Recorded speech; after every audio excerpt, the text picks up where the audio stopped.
So that never happened. When you deal with the Roman and you deal with the American and you deal with democracy, it's the realization, it's the satanic principality revealing to mankind that that thing in 1 Samuel chapter 8 never happened.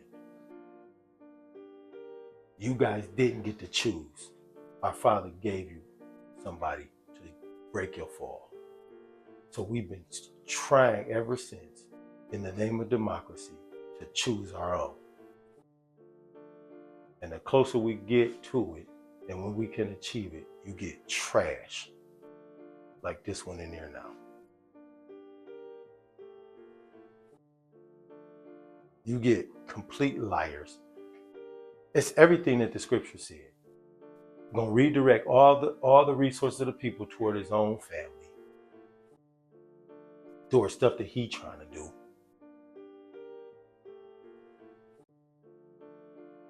We're going to keep taking over the top. He'll send your sons to war to protect his sons. Are you considering this? It's your sons that want to be over there trying to build buildings in Gaza. That's what your family want to do, thinking that y'all could do a big real estate project in Gaza and Palestine. And you're going to use our sons to go fight a war over there so that your sons can be safe with your real estate venture. Can I get stuff up?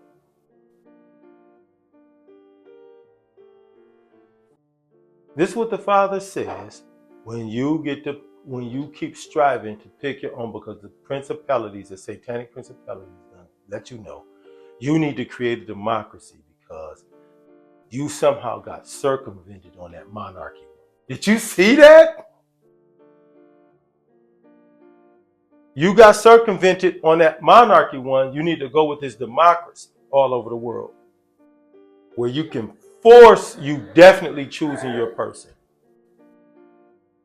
Oh, I just can't wait to be king. People think they're moving forward as they digress, creating more busy work.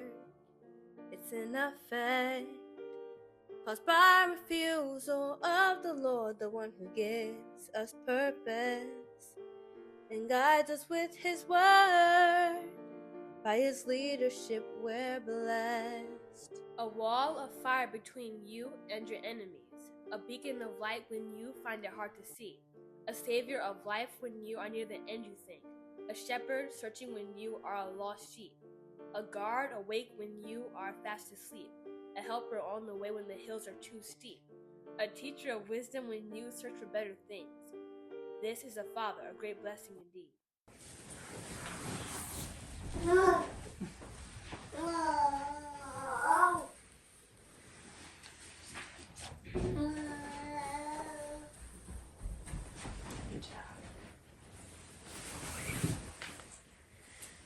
First Samuel 8. When Samuel became old, he made his sons judges over Israel. The name of his firstborn son was Joel, and the name of his second, Abijah. They were judges in Beersheba. Yet his sons did not walk in his ways, but turned aside after gain. They took bribes and perverted justice. Then all the elders of Israel gathered together and came to Samuel at Ramah, and said to him, Behold, you are old, and your sons do not walk in your ways. Now appoint for us a king to govern us like all the nations. But the thing displeased Samuel when they said, Give us a king to govern us. And Samuel prayed to the Lord, and the Lord said to Samuel, Hearken to the voice of the people in all that they say to you, for they have not rejected you, but they have rejected me from being king over them, according to all the deeds which they have done to me, from the day I brought them up out of the land of Egypt, even to this day, forsaking me and serving other gods. so they are also doing to you. Now then, hearken to their voice. Only you shall solemnly warn them, and show them the ways of the king who shall reign over them. So Samuel told all the words of the Lord to the people who were asking a king from him. He said, "These will be the ways of the king who will reign over you. He will take your sons and appoint them to his chariots, and to be his horsemen, and will run up and will and to run before his chariots, and he will appoint him for himself commanders of thousands and commanders of fifties, and some to plow his ground and to reap his harvest, and to make his implements of war and the equipment of his chariots. He will take your daughters to be perfumers and cooks and bakers. He will take the best of your fields and the vineyards and olive orchards to give them to his servants. He will take the tenth of your grain and of your vineyards and give it to his officers and his servants. He will take your men servants and maid servants and the best of your cattle and your asses and put them to his work. He will take the tenth of your flocks, and you shall be his slaves. And in that day you will cry out because of your king, whom you have chosen for yourselves, but the Lord will not answer you that day." But the people refused to listen to the voice of Samuel, and they said, "No, we shall have a king over us, that we also may be like all the nations, and that our king may govern us and go out before us and fight our battles." And when Samuel had heard all the words of the people, he repeated them in the ears of the Lord. And the Lord said to Samuel, "Hearken to their voice, and make them a king." Samuel then said to the men of Israel, "Go every man to his city." This word of the Lord. Father, yeah.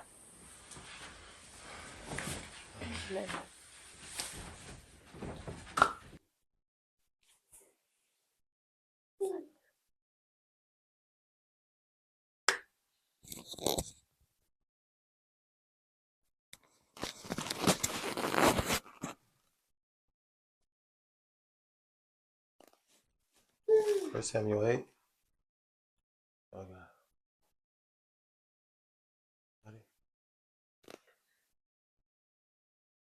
You don't got it? There's always a king to govern. Yeah. Got that right.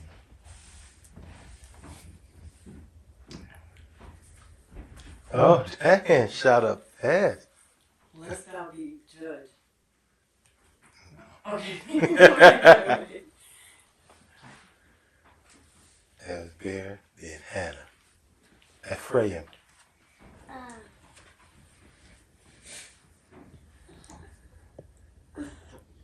You got it. Hannah. The Lord is our Father. The Lord is our Father. It's true enough. Yeah.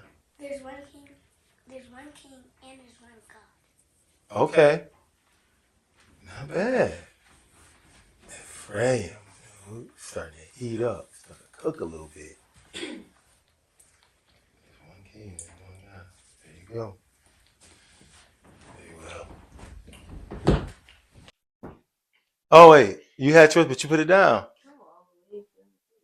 Oh, your hand got tired.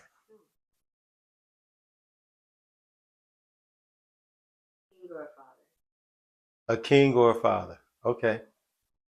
Not bad.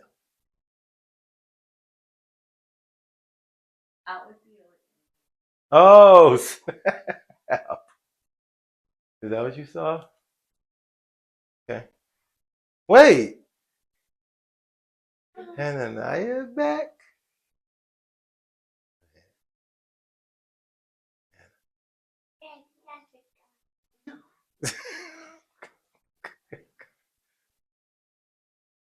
First Samuel chapter 8.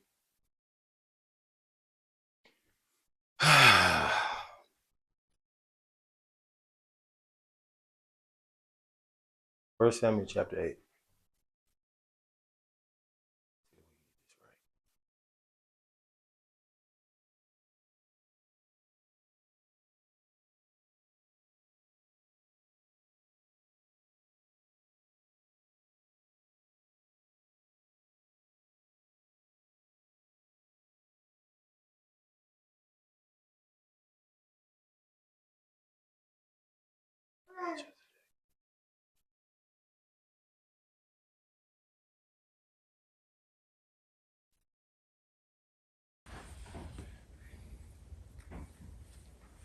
She went in.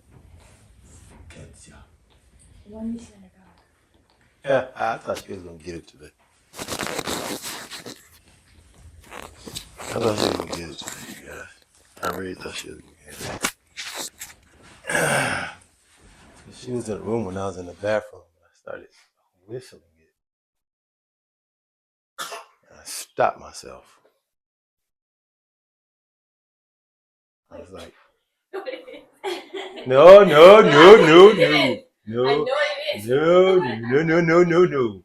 No, no, no, it's too late. Mm-mm. Mm-mm. 1 Samuel 8. Oh, I just can't wait to be king. Yes. 1 Samuel chapter 8. Oh, I just can't wait to be king.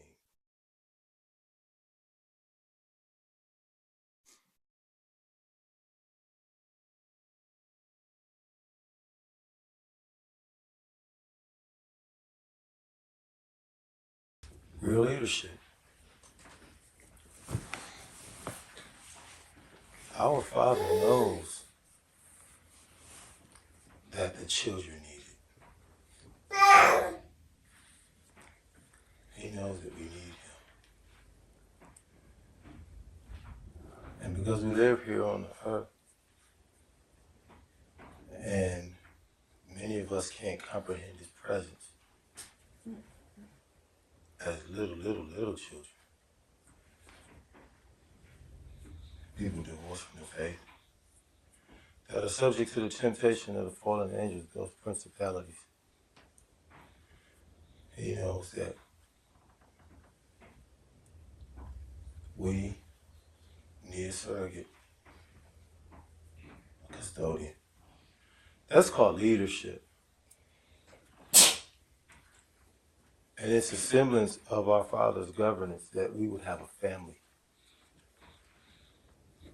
not a government. And that at the head of that family would be a father. Because a father is different than a king. And a father is a different type of leader. There are lots of types of leaders. And they have different names. And the father is the best leader that you can have.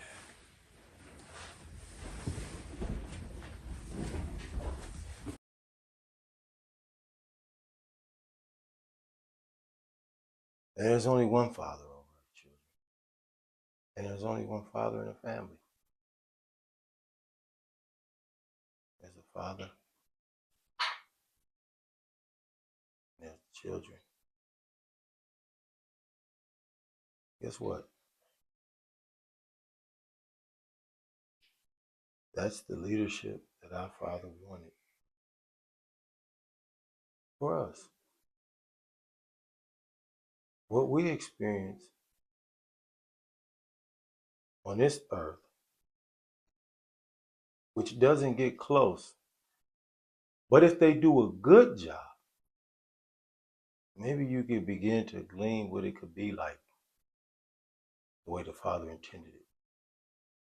Those are called moms and dads. That's us.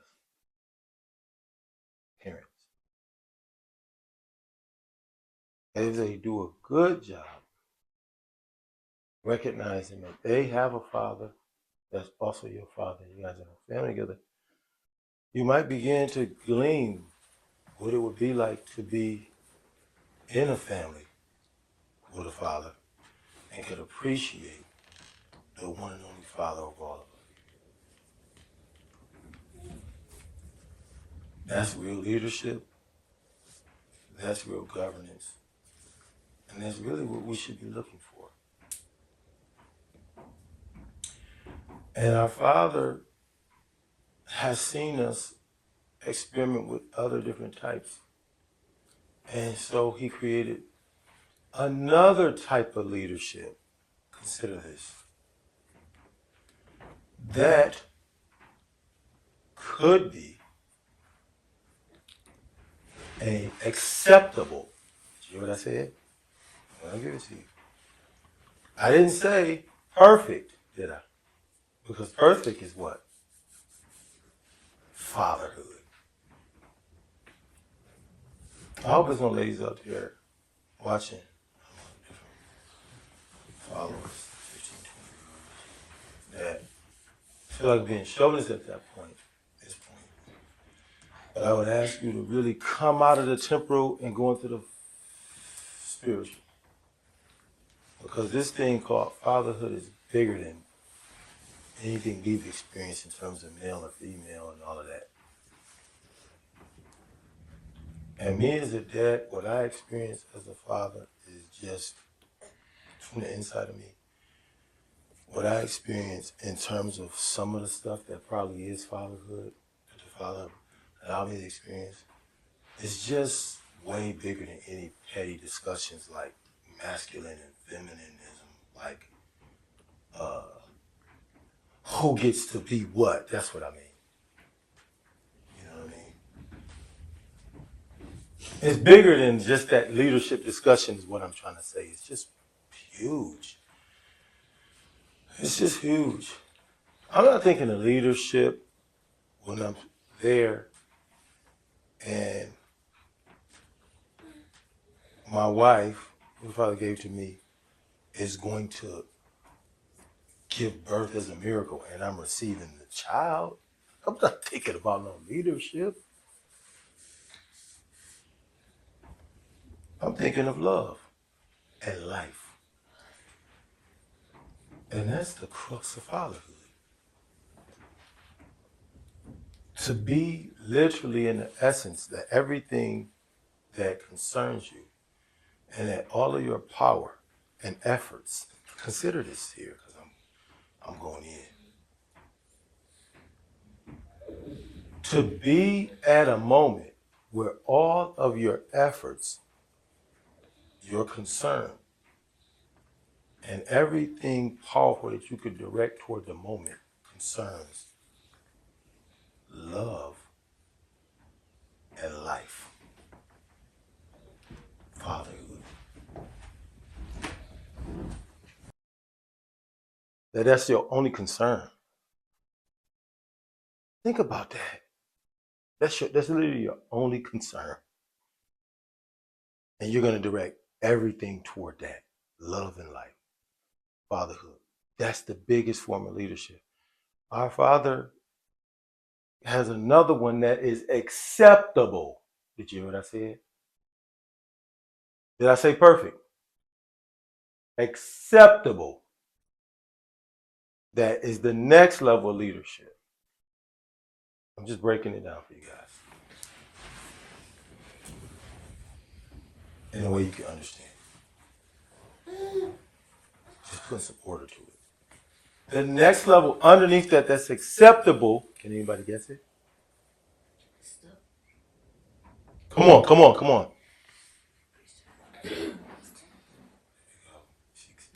Just say it.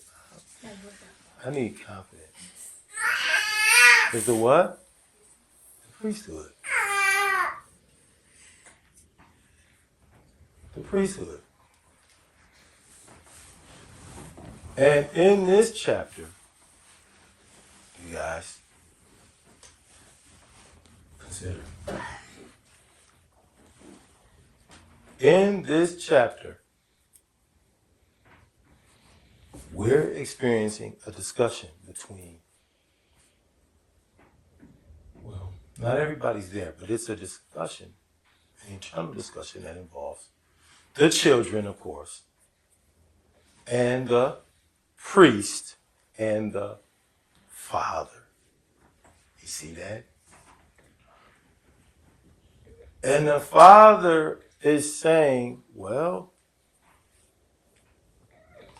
he has to explain to the priest because the priest just got rejected. Samuel. He has to explain to him because the priest is getting rejected. The father has to explain to him, don't take it personal. Because guess what? I am the epitome of leadership because everything that I do, and I'm very powerful. Very. And I direct literally all of my power toward what? Love and life. And that wasn't enough for them. Because they said that the highest form of leadership, they didn't really want that. Thus, I gave them priests. You see? Moses and Aaron and you. I gave them priests. And now they were fine with that for a while. And now they rejected you. And you're feeling that. I know. Samuel, but to some degree also, because I didn't want to miss this. Your sons be tripping too. And because your sons be tripping, because they're not fathers. You see that? Because your sons be tripping because they're not, well, dads for clarity, right? They don't know anything about fatherhood because they're just boys, really. And this position called priesthood doesn't necessarily mean that you got to be a dad first, so you can at least have some understanding of fatherhood. You see what I'm talking about? And at least have that moment, watch this, at least have that moment where you literally experience directing all of your power and efforts toward love and life. Time on task.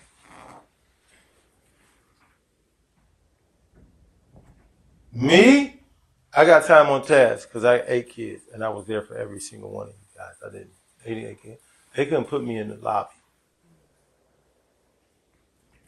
I'm the one who put each and every one of these swollen craniums up out the womb. Every single one. That's actually true. I was there. And I'm the one that cut the cord and stuff and all of that. And all of y'all start crying and stuff. That was me. So I got time on task. You know what I'm saying?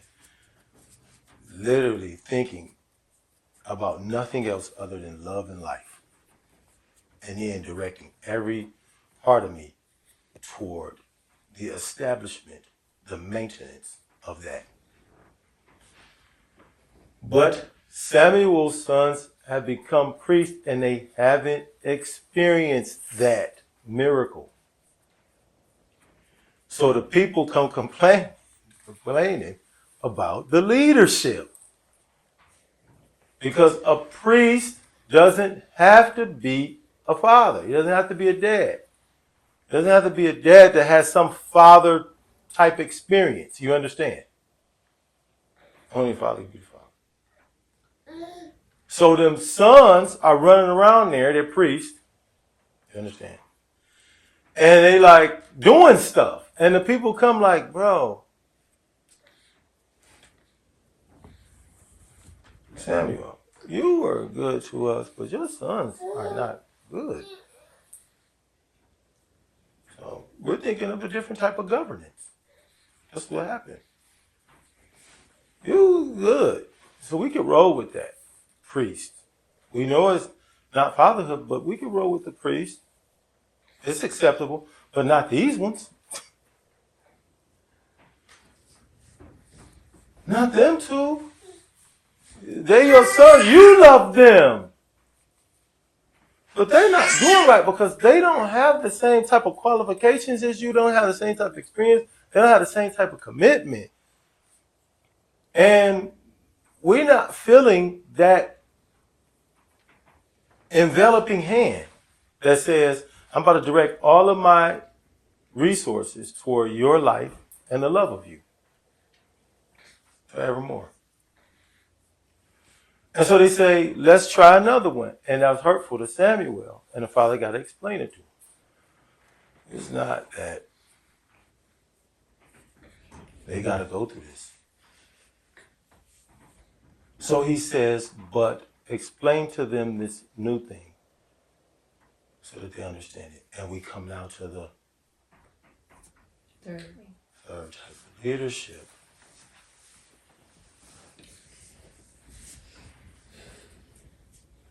There's other ones underneath there. But the third type of leadership that matters to us is presented to us. That begins to, it's the first type of leadership that admits to the breaking down, really, of the family.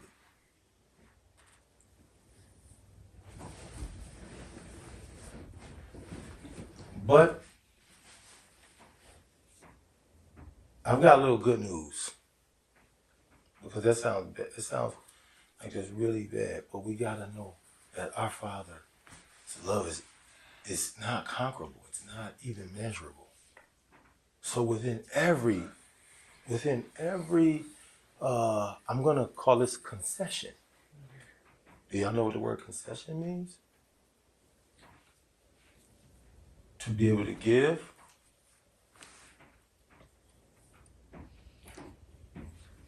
a portion of what is asked for, even though it wasn't the original intent. A concession. Our Father makes concessions for us out of mercy and love. And he says, so then they want a king, we can give it to him. But our Father is so loving and righteous, he even creates within that still something where we could feel loved. But he says, warn them. So he says to Samuel, this is where we're going in today.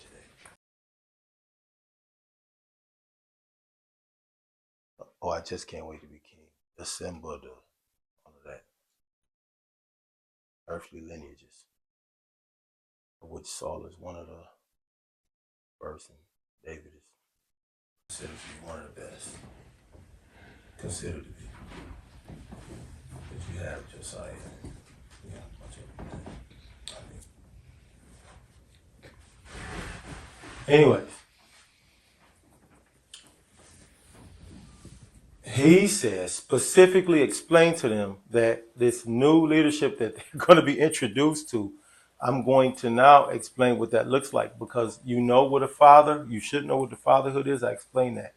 That is the leadership that every part of its power is directed toward two things. Boom. Then you have the next type of leadership. All right, that's the priestlyhood. And that is, this one is an acceptable surrogate for fatherhood. He should understand the fatherhood, you know what I'm saying, and the miracle to be able to direct the love in life. But he has other also types of concerns that involve other things. This is what we experience with Moses, because Moses has to go throughout the people and do all of the powerful things that involve life and love. But guess what?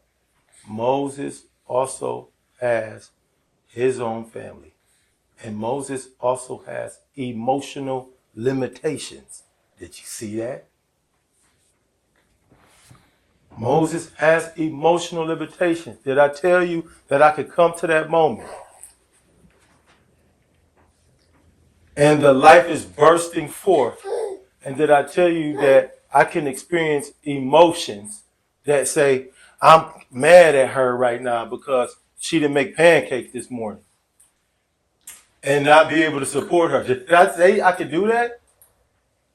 It's not possible.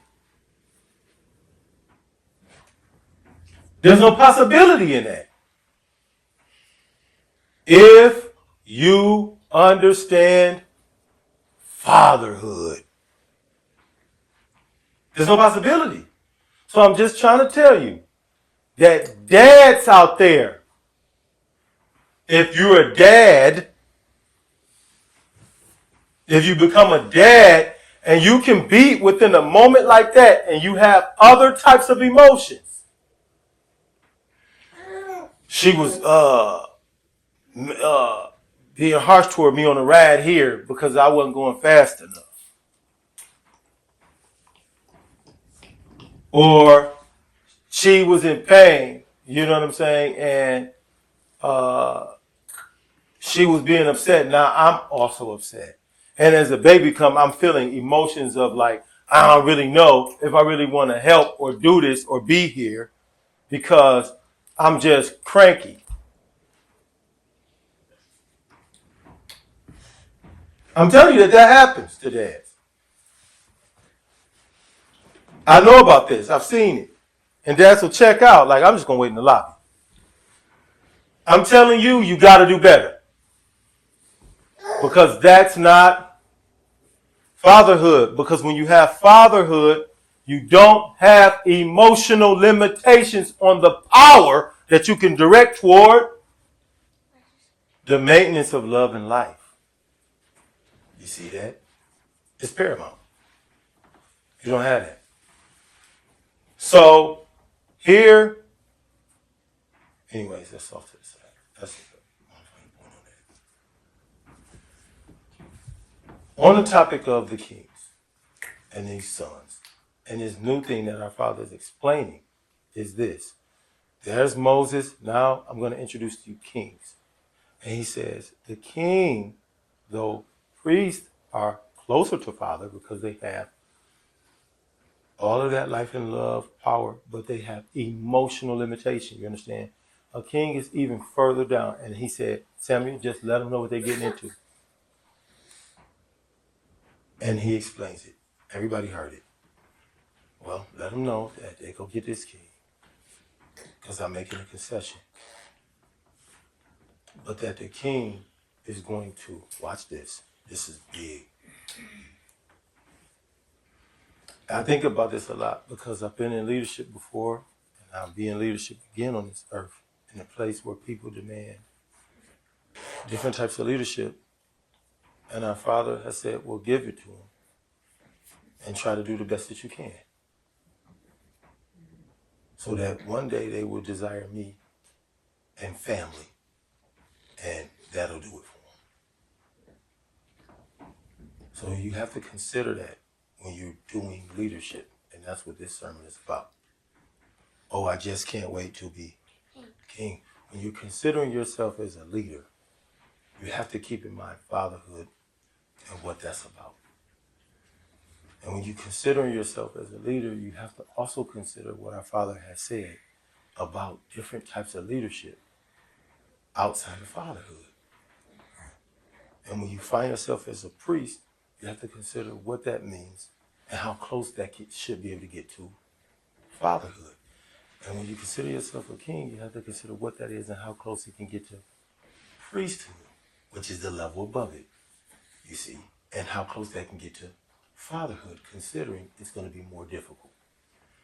Because this is the added downgrade when you get to, I'm dealing with king status. He says that now you've dealt with an emotional downgrade. Did you see that? When you deal with a priest. Did you hear what I said? You're dealing with the priest, not a father. You've dealt with, now you got to deal with a serious emotional downgrade. Because the priest doesn't see you as his children. That was a little joke, a little comedian, literally. Because last night I was up and I scrolled a little bit. I only scrolled a little bit, you guys. Don't worry about me. Honest. You know, people be in denial about how much they scroll and stuff, and they be lying, knowing they be scrolling for hours. But there are some people like myself who actually know. it'd be like 10 minutes. I'm like, I'm out of here. I literally have some sort of like spiritual clock to be like, that was 10 minutes. I'm like, yeah, it was. I'm out. I'll see you maybe 2 weeks, maybe a week. That's me. I was scrolling last night because, I had nothing better to do. And I came across this comedian. This is crazy to me.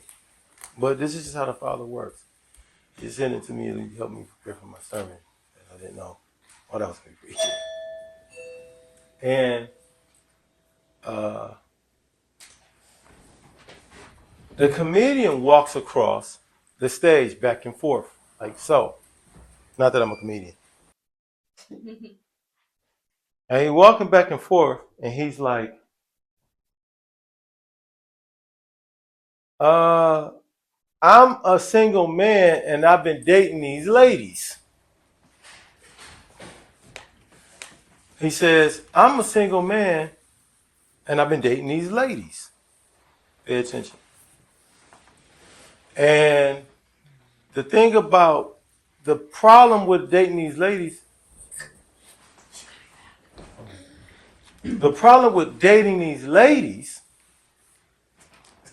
just pay attention to this. He said is, they be telling me a bunch of crazy stuff that I'm like, what am I supposed to do with that? So it's hard for me to date them, even though I like them and stuff, but they have crazy stuff that come out their mouth that no one could ever actually comprehend. He said, for instance, they're going to say, I dated a lot of single mothers. And, they're cute and stuff, we date, and then they tell me stuff, they may have 1 or 2 kids. They may have 1 son or something. And then they tell me like, okay, so we date and we like each other, but I'm going to tell you this. As a requirement, you got to love me, but you also got to love my son. And then everybody in the crowd is like, okay, well, I mean, what's wrong with that? You can love him, But this honestly came out of his mouth. He said, but when I think about love, I'm thinking like, I have to treat somebody exactly the way I would like to be treated or better.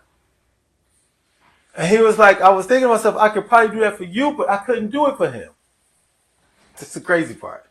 It's kind of crazy. And he says, like, and then she looking at me like, why are you saying this? This is not even politically correct. Or what type of person are you? Are you just bad? And he was like, I just wanted to be truthful. Because he was like, for example, imagine that, because I got to raise her son to this level of love, and I'm just saying how I think of love. Imagine that me and her is out, or me and her, and I got a son and he's out, and like somebody come up with a gun. Then my move is going to be, well, I can try to protect her with my life, you know what I mean? Or protect my own son with my life. You know what I mean? But but if the gunman walked up and it was me and my son and him together, and the gunman walked up and said, look, I don't want no money or nothing. I don't want anything, but I'm killing one of y'all. Which one is it going to be? That's what he said. And he said, she want me to say it's going to be me. And I'm going to leave both of these 2 boys alive. And he like, if it was just me and my son, yeah. But for this one, he says, you want me to be politically correct, but I just can't. I'm going to say it's him. Her son, because I got to stay alive. First of all, my son got to stay alive. But I got to stay alive because guess what? In order for me to treat everybody good, I got to be there, and I'm providing for everybody, and he not. That's literally what he said. He's like, so if I die, because she is dating me for my ability to be able to provide for her. If I'm gone, that's gone. So I need to take that into account in my idea of love. And then my son and his mama. So this one to me is the most expendable. Her own son. That's what he said. Did you see that? So priest, king falls short because you have those emotional limitations and you have to decide, watch this, who's in the family. He's saying, this has become difficult for me at this level where I'm at because I am drawing a line over my family. Did you see that? I'm trying to tell you that that fine line that exists between people whose name may be Olumba and people whose name may be Williams and people whose name may be Smith is way down on the leadership thing. And our Father's idea of family is really to encompass all of the children. And do you see that that's how the priest is supposed to operate? Do you see that? So the priests aren't supposed to be saying, I'm looking at this race of people, you see, and I'm looking at these people over there. The priest is supposed to say, everybody is welcome to be in the family. Here are the rules, you see. This says you don't have that limitation. But at the level of king, did you see how serious this is? At the level of king, our Father says the first time that people are going to experience a person who doesn't know fatherhood or priesthood, he's going to make a distinction. This is where we're coming. This separation of the church and the state, this separation of the children, the family, and the state. You see that? Separation now, where he's going to say, y'all are over there, you guys are citizens. You see that? You guys are, watch this, subjects. Where did that language come from? It came from this. This is my family right here, and I'm going to redirect resources away from the subjects to the family because that's who my consideration goes to first. And my family is small. We got a lot of subjects. We got a lot of citizens. I know that I have to have some consideration for them. But because I'm made a certain way, my first consideration is for what I consider to be my immediate family. Says he's going to take resources from the subjects. He's going to take resources from the citizens. He's going to take the 10th off the top. He's going to take your daughters and make them bake bread for his daughters. That's what he said. Read it. He's going to take your sons and make them protect his sons. They're going to take your sons and train them up to be warriors and fighters and killers so that his sons can be protected. He's going to take your daughters and get them trained up to be bakers and hairdressers and beautifiers and stuff so that they can take care of his daughter. That's what he said.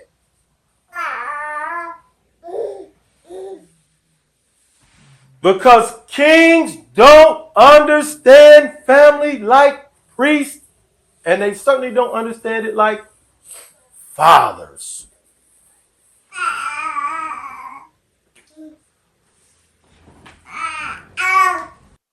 I'm almost done with this. Or I just can't wait to be king. This small little sermon on leadership that we have, as you know, our family prepares.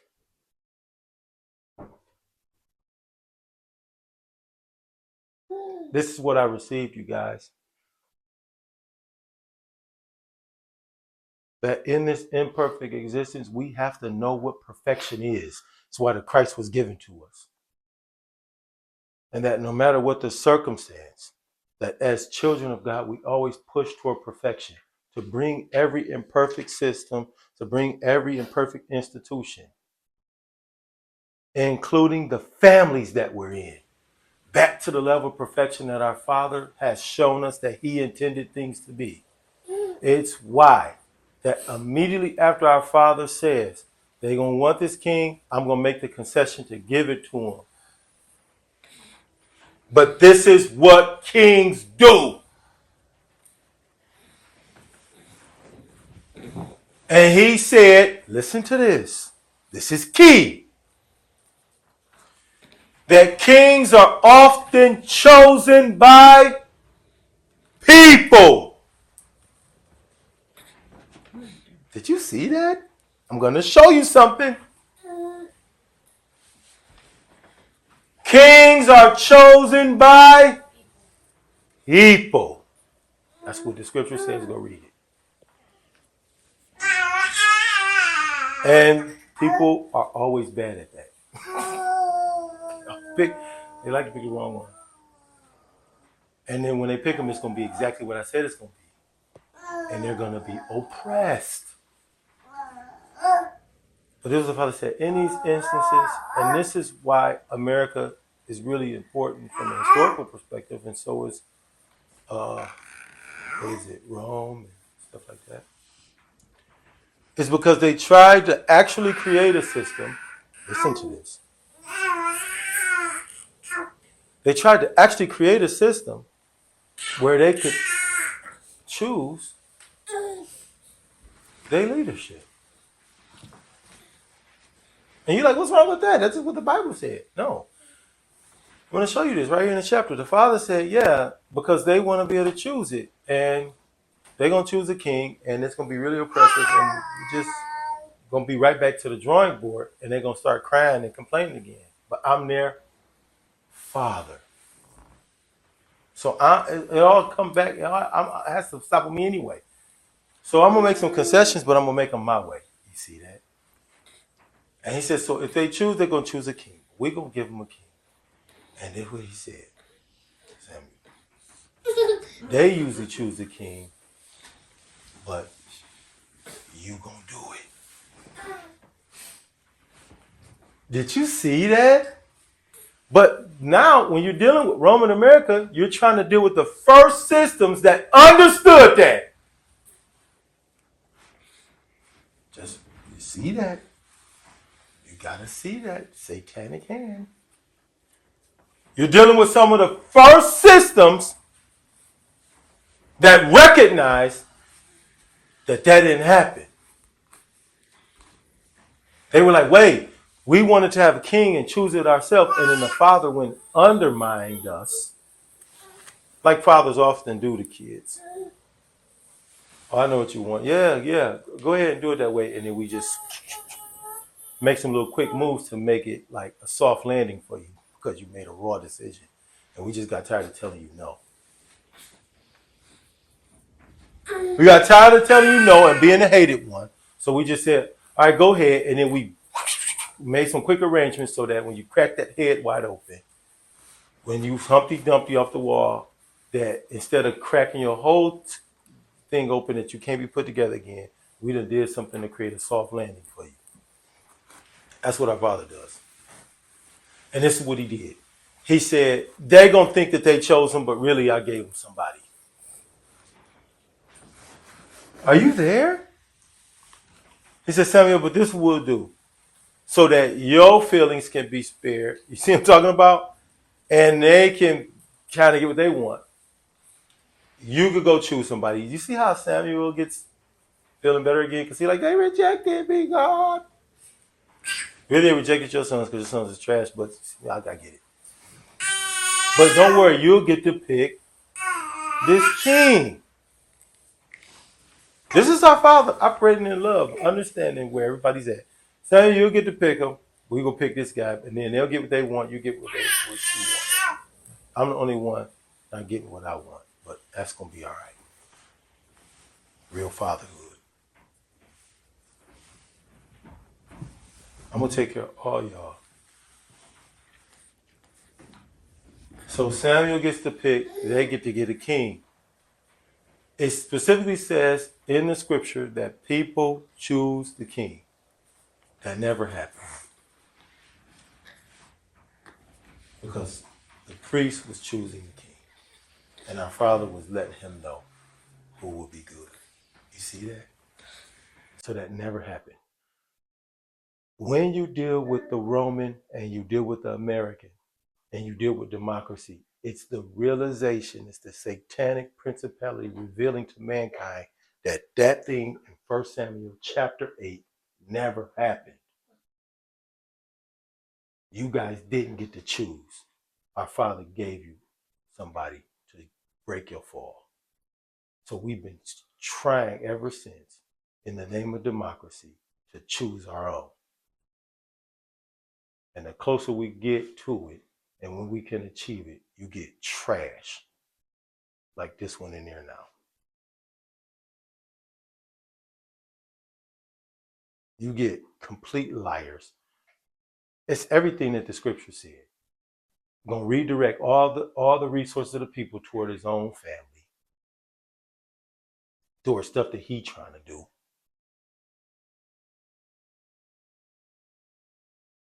Gonna keep taking over the top. He'll send your sons to war to protect his sons. Are you considering this? It's your sons that want to be over there trying to build buildings in Gaza. That's what your family want to do, thinking that y'all could do a big real estate project in Gaza and Palestine. And you're going to use our sons to go fight a war over there so that your sons can be safe with your real estate venture. Can't make this stuff up.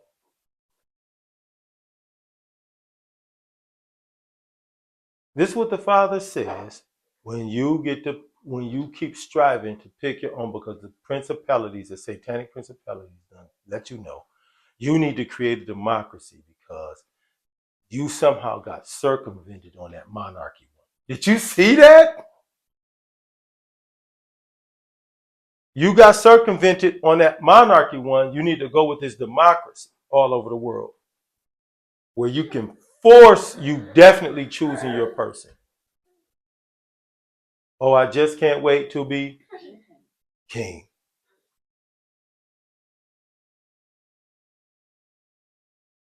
And I'm going to say this and I'm done. Say this and I'm done. Any child of God that's looking toward leadership, you still have to understand the true intentions of our Father and what fatherhood is. I told you that. And in everything that you do, you must glorify God, which means bring everything back to his original intention and remind people what his original intention is. You understand? Family, fatherhood, the direction of all of our resources and all of our collective power toward the maintenance of what? Love and life. To be able to sustain that within the family forever. And so what the Father initially sets up is why he got rid of Saul so quickly, is a system where he had a king and a priest. That was Samuel and Saul. We're going to read about that. Where Samuel would say was supposed to happen and then Saul would do things. And the Father's going to dispatch it real quick. And you're going to see all the way through David that he develops a concept that has, like I said, it's not perfect, but we may not be cracking our head wide awake over and over. Is the concept of the priestly king. And this is where he gets David from about shepherding business.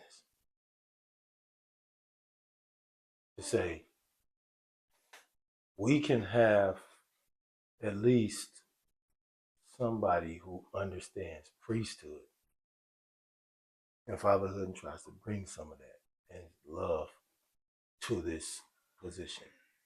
But you see, it's very, very difficult to do.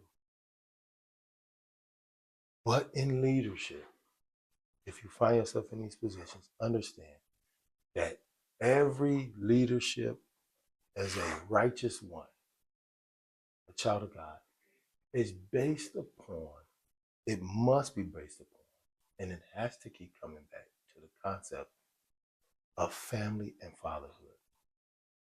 And if it contemplates anything else other than that, it's considered as wickedness before our Father. Thus, you can't be priest, and you certainly can't be king. You can't be king, you certainly can't be priest. What I should have said. If you come up in there as king, and you embody that.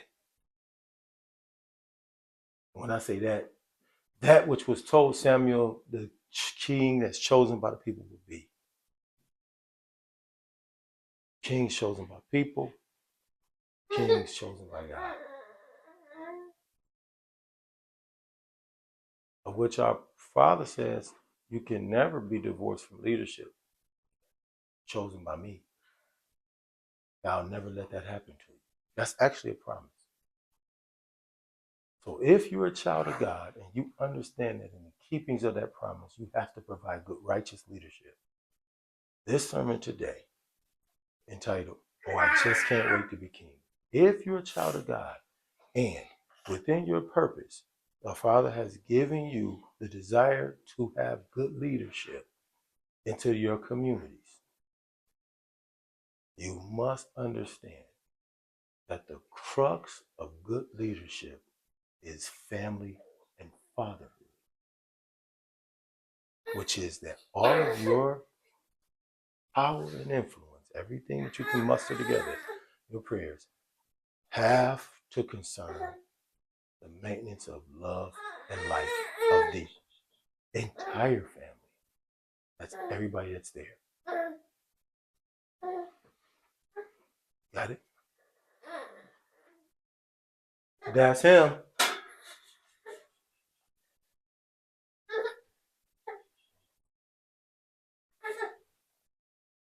The one that we know was there at the beginning, and our Father promised David will come out of that lineage.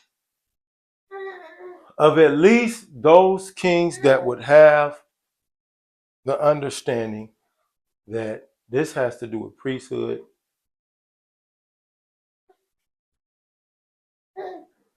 and it has to do with fatherhood. You saw that?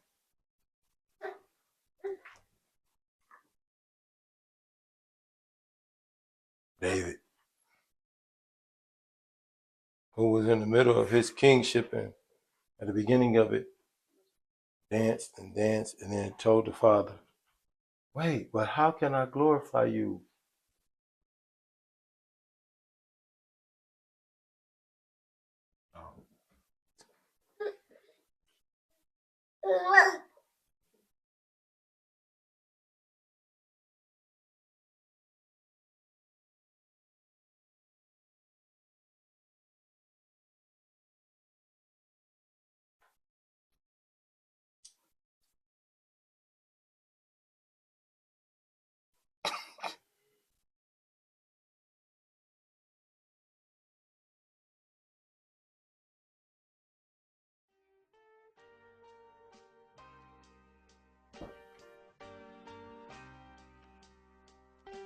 Every time I ask the Father, how can I glorify you?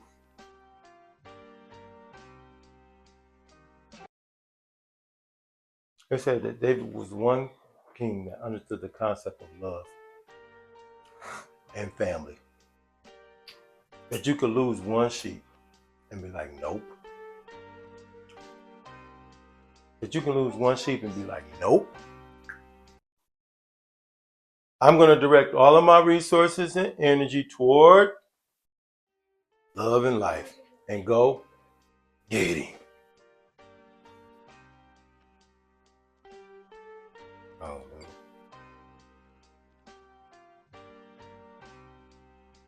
So David brings that to the kingship. And that's why you hear in Israel that they only had one ever that was both the king and the high priest.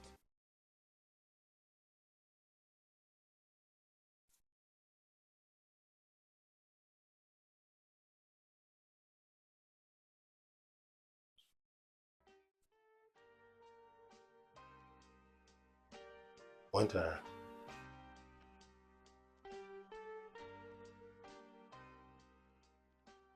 And then our Father said, out of that type of effort and that prayer and that promise, birthday. Yeah, birthday.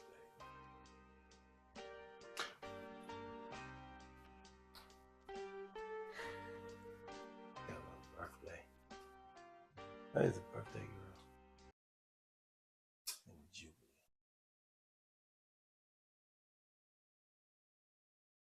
Out of that, David realizing that the point is to bring the kingship back to the priesthood and back to the fatherhood. We have the Christ. That is a perfect representation of that onto the earth. And that's why we do this often in remembrance of that. I bless you this day in the name of our most holy Father. Yeah. That he will bless you and keep you. That he will cause his face to shine upon you and be gracious to you. That he will lift up his countenance upon you and give you peace.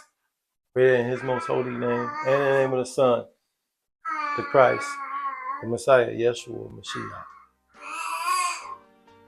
our brother in the family.